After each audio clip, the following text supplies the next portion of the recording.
দর্শক, আমি এই মুহূর্তে দাঁড়িয়েছি নবীনগর চন্দ্রা মহাসড়কের বাইপাল বাস স্ট্যান্ডে। ঈদুল আজহাকে কেন্দ্র করে কিন্তু সকাল থেকেই মানুষের উপচে পড়া ভিড় দেখা যাচ্ছে এই স্ট্যান্ডে। আপনাদের একটি কথা জানিয়ে রাখতে চাই, সেটা হচ্ছে গতকাল কিন্তু 10% কলকারখানা ছুটি হয়েছিল। সেই পরিপ্রেক্ষিতে আজ 80% কারখানা ছুটি হয়েছে, যার কারণে দুপুরের পর থেকেই কিন্তু উপচে পড়া ভিড় দেখা যাচ্ছে এই মহাসড়কগুলোতে।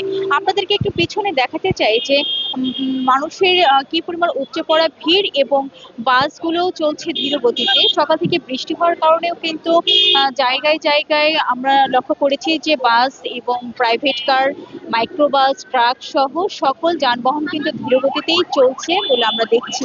আর সেক্ষেত্রে কিন্তু যাত্রীরাও ভোগান্তিতে পড়েছে অনেকটাই। এবং আমরা কিছু যাত্রীর সাথে কাউন্টারের সামনে কথা বলেছি, তারা আমাদেরকে যেটি জানিয়েছে যে ঈদকে সামনে রেখে দ্বিগুণ ভাড়া আদায় করছে কাউন্টার থেকে লোকাল যে বাসগুলো রয়েছে সেগুলো, যার কারণে কিন্তু ঘন্টার পর ঘন্টা অনেক যাত্রী তাদের গন্তব্য স্থানে পৌঁছাতে পারছেন না এবং বাসে উঠতে পারছেন না।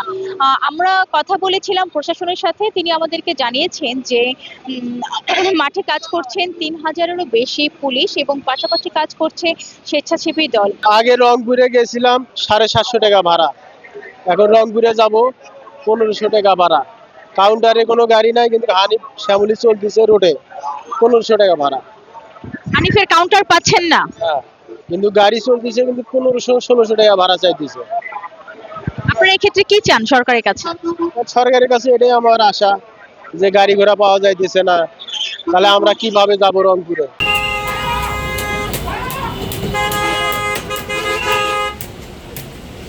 আমার ডাবল ভাড়া, আমার আগে গাড়ি ভাড়া 700-800 যাইতাম, এখন চাইতেছে 1400।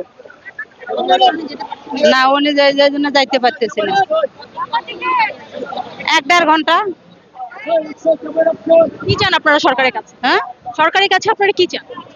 সরকারের কাছে কি চাই? নিম্ন ভাড়া চাই, যে নিম্ন ভাড়া হইলে জনগণ যাইতে পারে।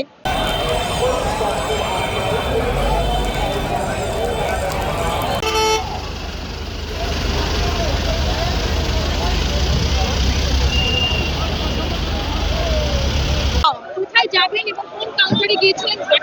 জামালপুর দাম।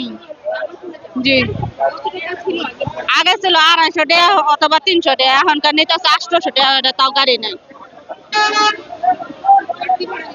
বাড়তি ভাড়া নিতেছে।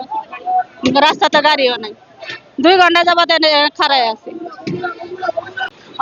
সকালে কিন্তু বাইপাল বাস স্ট্যান্ডে এসেছিলেন ঢাকা জেলা পুলিশ সুপার শামীমা পারভীন। তিনি বলেছেন যে মাঠে 3000-এরও বেশি পুলিশ মোতায়েন রয়েছে, তারা কাজ করছে যানজট নিরসনের জন্য এবং মানুষের যেন ভোগান্তিতে না পড়ে তার জন্য কাজ করে যাচ্ছে। এই ছিল আমার কাছে সর্বশেষ। সীমা আক্তার ছোঁয়া, বৈশাখী সংবাদ, আশুলিয়া।